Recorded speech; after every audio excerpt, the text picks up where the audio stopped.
Welcome to Karma Chronicles. Please like the video and subscribe. Let's begin. I grew up as the youngest of three sisters in a strict Midwestern family where achievement was everything, especially the kind you could show off at church.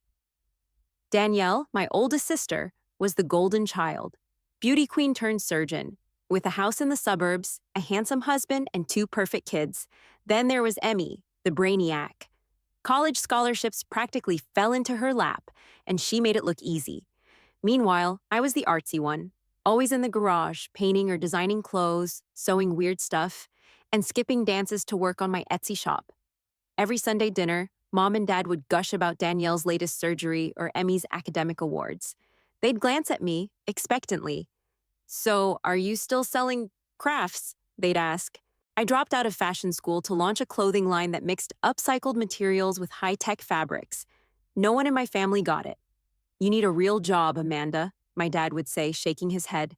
"Maybe Danielle can get you something at the hospital gift shop." It stung, but I shrugged it off.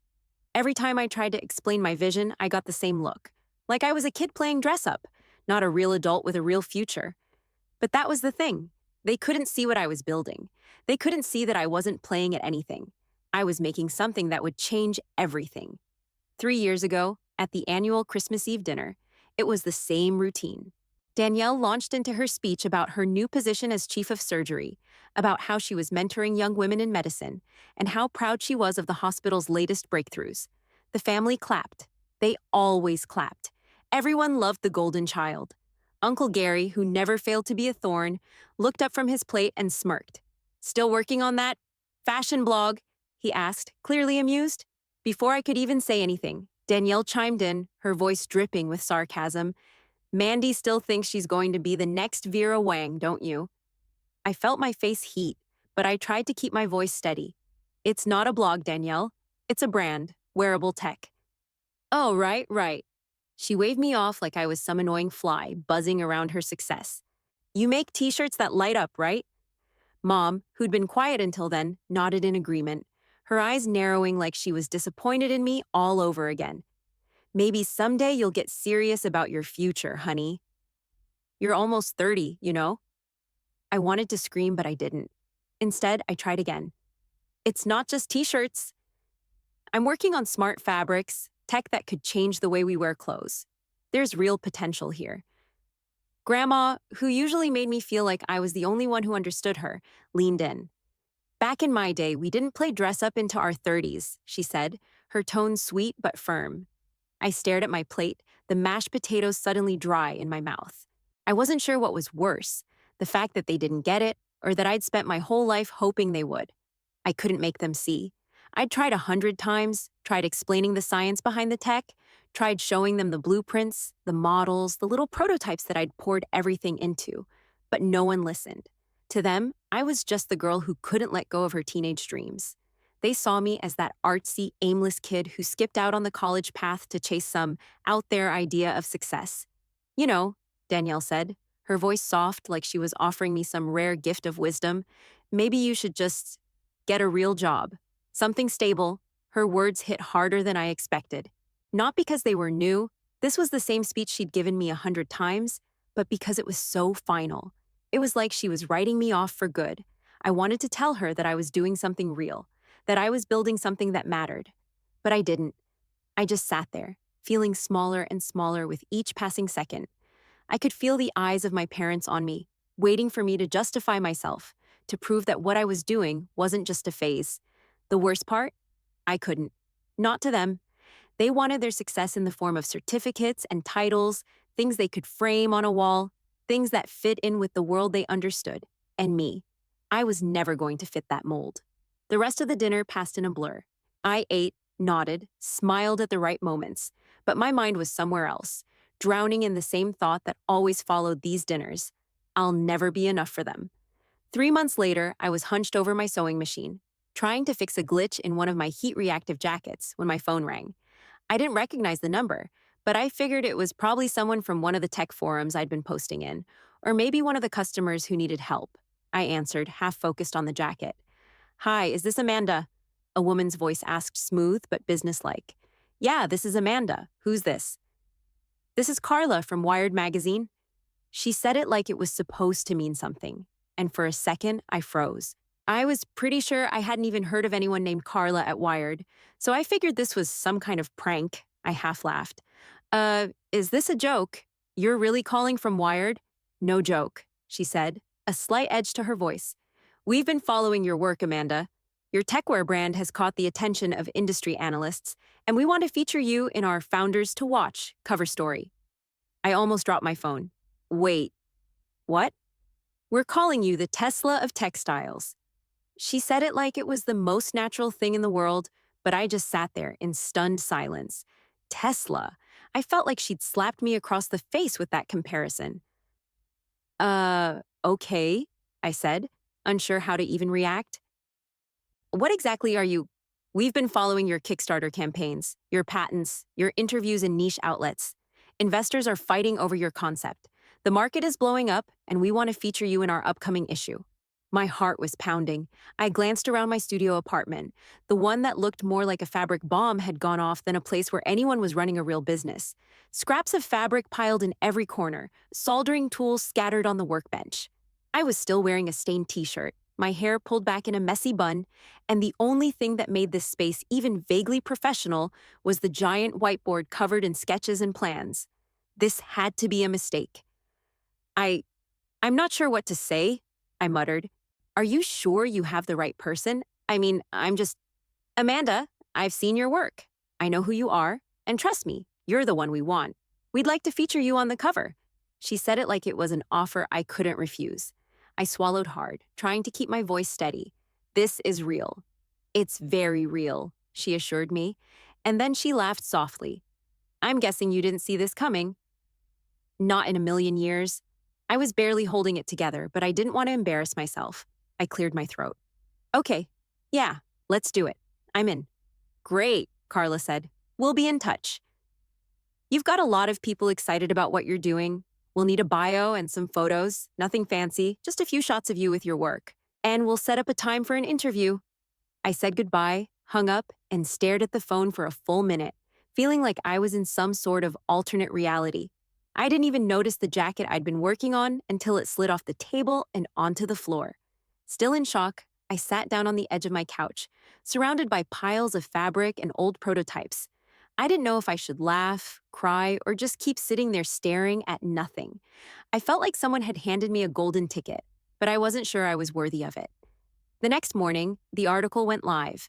I'd been pacing around my apartment trying to distract myself when my phone blew up with notifications. Texts, emails, DMs.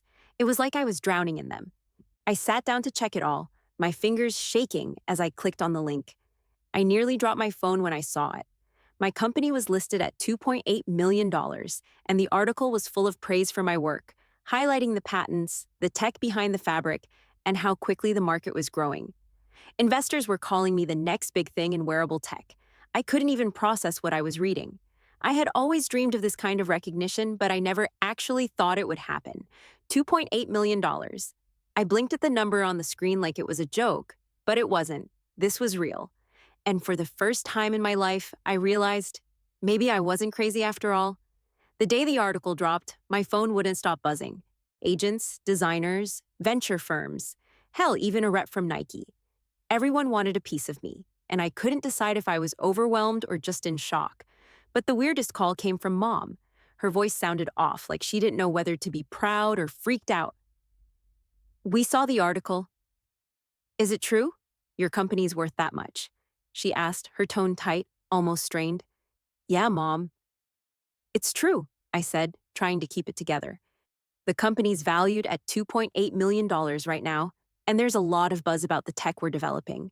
We're working on some really innovative stuff. Smart climate control fabric, patents, all of it. There was a long pause on the other end. I could hear her shifting, maybe looking for the right words. Finally, she spoke. I didn't know, Mandy. You never said anything about it. I felt a stab in my chest. I tried, I said, my voice sharper than I intended. I've been trying for years.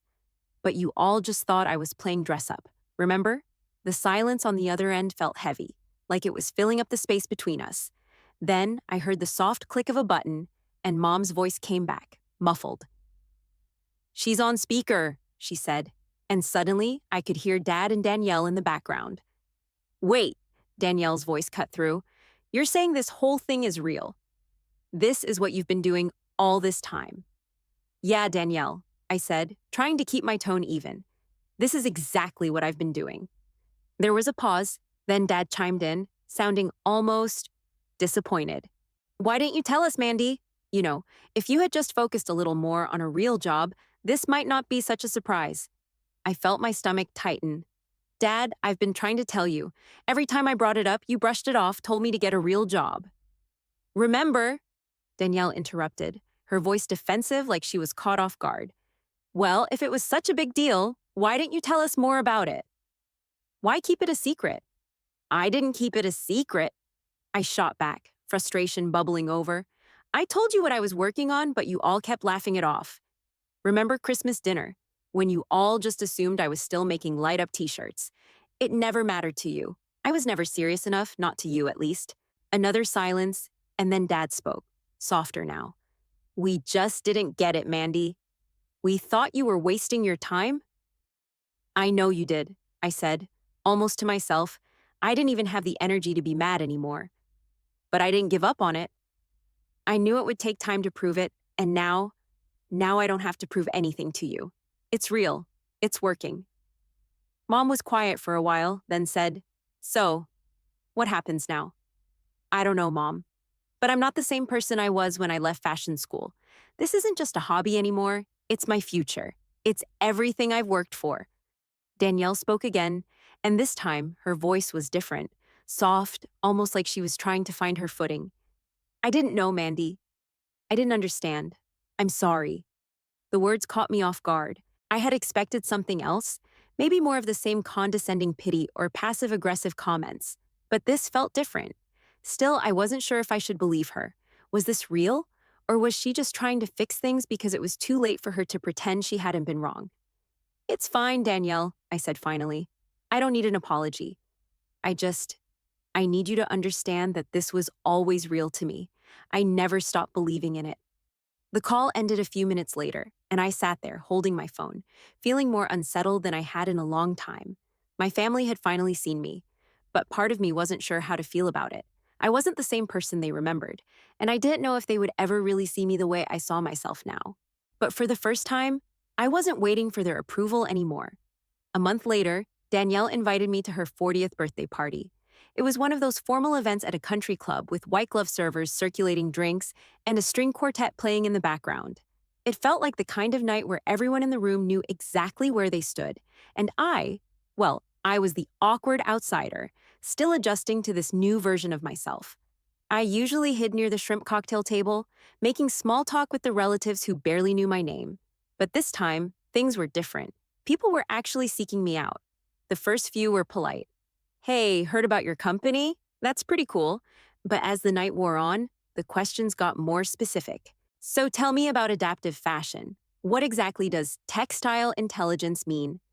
I had to bite back a grin every time someone used those words like they had been hanging out with me in my garage for years. Aunt Linda pulled me aside. I always knew you were creative, she said, smiling like she'd been my biggest cheerleader all along.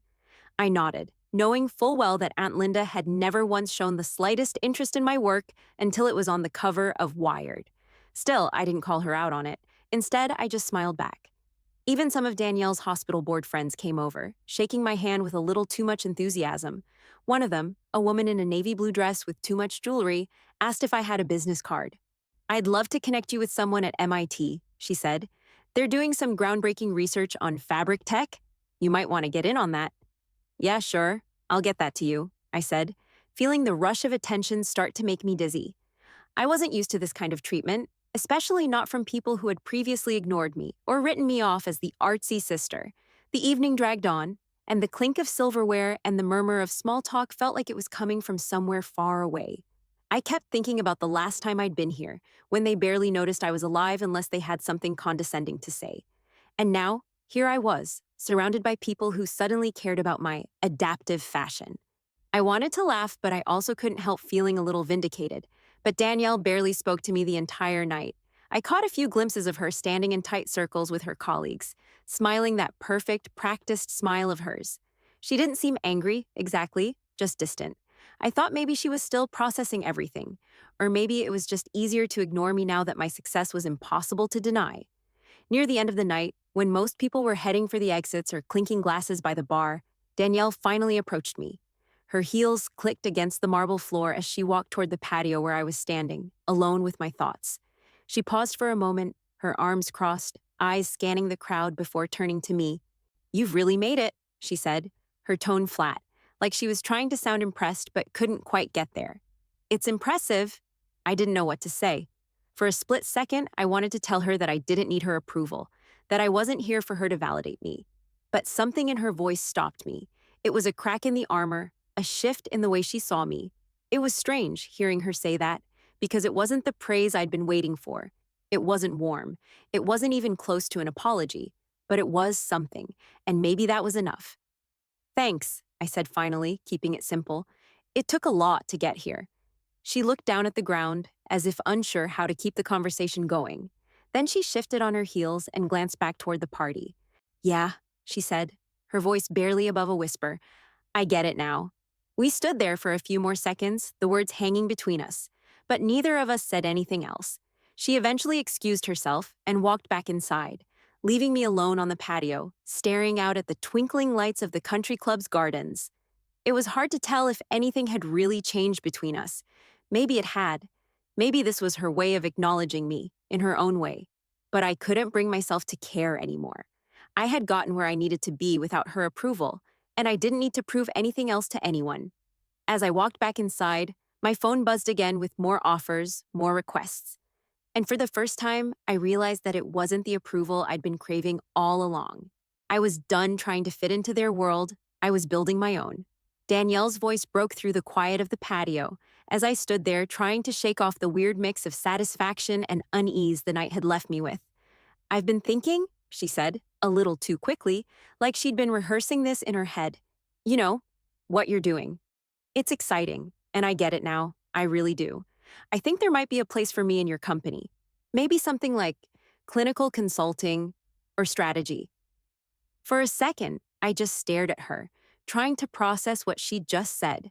My sister, the one who had spent years telling me to get a real job, the one who'd sneered at my dreams, who'd practically looked down on my entire career, was asking me to hire her.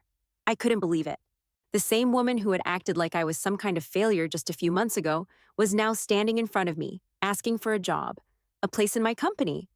I felt like the ground shifted beneath my feet. "You want a job with me?" I asked, my voice coming out a little sharper than I meant it to. "After everything, after you, all of this." She looked away as if suddenly unsure of herself. I could see the shift in her expression, the way she couldn't quite meet my eyes. I know. I know I didn't get it, and I'm sorry for that." She paused and her voice dropped, just a little. "But my hospital is cutting back. They've got to trim costs, and because of my salary, I might be next. I don't know what's next for me, Mandy. I don't. I'm not ready to just give up yet." I felt a pang of something, sympathy maybe, or guilt. But it didn't last long. My focus was on what she was asking me, what this meant for both of us. "Danielle, I appreciate you being honest with me," I said, letting out a breath. "But I'm not sure what you think this is. This company, what I've built, it's not about saving someone's career. It's not a lifeline for people who need a way out. I didn't get here because I wanted to hire family or fix broken careers. I've worked my ass off to get where I am." I paused, steadying myself. "I don't want to build my company around that." Her face tightened at my words, but she didn't interrupt. I pushed on. Even though a part of me was fighting the urge to back off, I had spent so long trying to prove myself. I couldn't just give in now. "I do have a role open," I said, letting the words sit between us. "It's not glamorous, and you'd have to relocate. You'd be reporting to someone younger than you. It's not the kind of job you're used to, Danielle." I could see her flinch, but I didn't look away. "I don't want to bring you on just because you're my sister. I want you to prove you're the right fit. For you. For the company." Danielle was quiet for a long time, her eyes scanning the space behind me like she was trying to avoid the weight of what I was saying.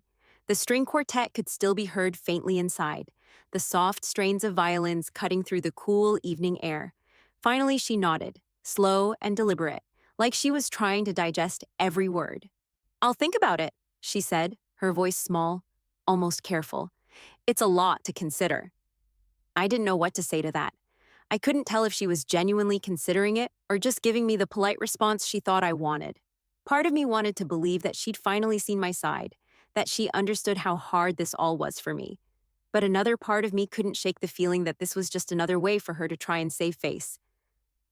Well, you know where to find me, I said, trying to keep things neutral. I didn't want to keep pushing her. I didn't even want to keep talking about it. But just know, Danielle, I'm not running a charity here. She gave me a tight smile and turned back toward the door, the sound of her heels tapping on the patio stones. Yeah, she said quietly, I know. As I stood there, the chill of the night settling in, I couldn't help but wonder if she really meant it, or if this was just her version of trying to fix things between us. I didn't need her apology anymore. I didn't need her to come crawling for a job. But there was something about this moment that felt unfinished. I stood out on the patio for a while after she left, listening to the distant hum of voices inside and the soft scrape of my shoes against the ground. It wasn't about the job offer, it was about something deeper. That shift in the way she saw me, or at least in the way she was starting to see herself. And I realized maybe that was the real change I'd been waiting for. I wasn't waiting for her approval anymore.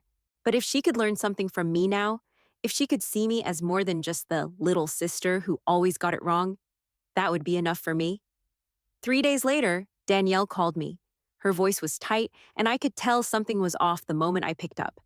Hey, Mandy, she said, sounding like she was trying to put on a normal tone but failing. I've been thinking about your offer, and I need to decline. My stomach tightened, but I forced myself to stay calm. Okay, I said, trying not to let the disappointment creep in. I get it. It's a big decision. I just... She paused, her voice faltering for a second, like she wasn't sure how to say what was coming. I need to figure out what's next, you know. I don't know if I can handle starting over, under my little sister. The words stung more than I expected. I'm just not ready for that. I felt a wave of something, I wasn't sure what, rush over me.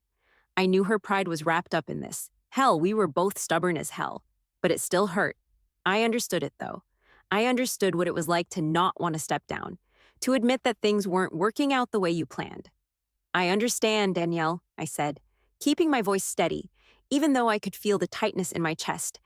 I really do. Pride's a hell of a thing. There was a long pause on the other end. I wasn't sure if she was processing my words or just thinking about her next move. Thanks, she said, her voice quieter now. I hope you understand. I do, I said, but I wasn't sure if I meant it. I do, but I also didn't. I didn't know if I could just let it go, not after everything. But there was no point in arguing. She'd made up her mind. A few months went by without much contact. I kept focusing on my work, pushing my company forward. There were new prototypes, bigger deals, more attention. Everything I'd hoped for was finally happening. But every now and then, I'd think about Danielle. I wondered what she was doing, if she was okay.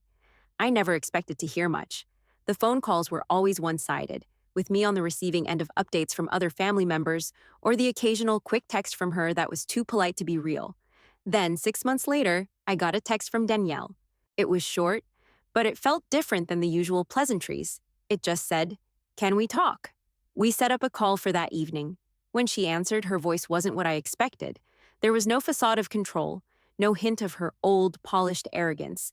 It was raw, unguarded. Hey, she said, a little hesitant. I just wanted to tell you, you were right about a lot of things. My heart skipped a beat. I didn't know what to say.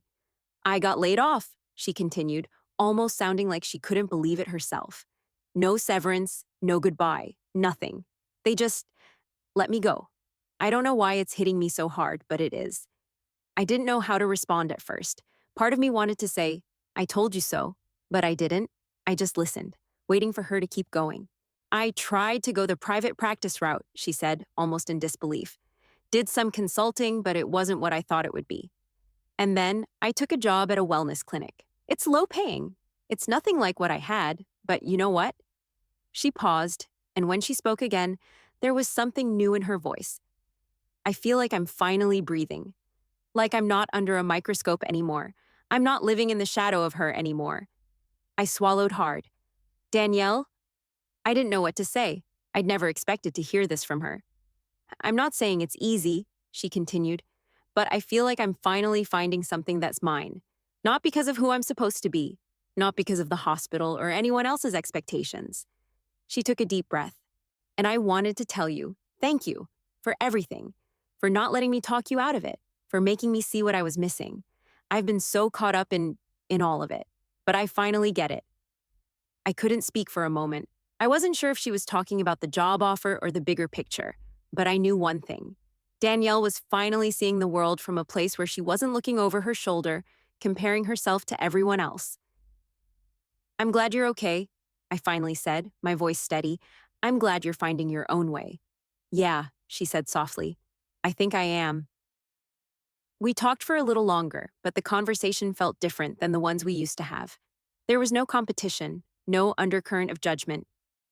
Just two people who had figured out their own paths, however messy they might have been, and were finally seeing each other for who they were, not what they were supposed to be. The call ended with a simple, I'll talk to you soon. And for the first time in a long time, I believed her. I didn't need to fix her anymore. I didn't need her to fix me. And for once, that felt enough. My company took off. The medical smartwear line we launched was a hit. Jackets and shirts that tracked vitals, detected early signs of cardiac distress. It felt surreal. Orders flooded in, far more than I'd ever anticipated.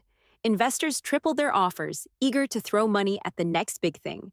I found my name popping up on industry panels, health tech conferences, and, of all things, a TED Talk invite. I was still getting used to the idea that people were finally listening. But what felt the best was knowing I'd built it all without chasing anyone's approval. It had never been about proving them wrong.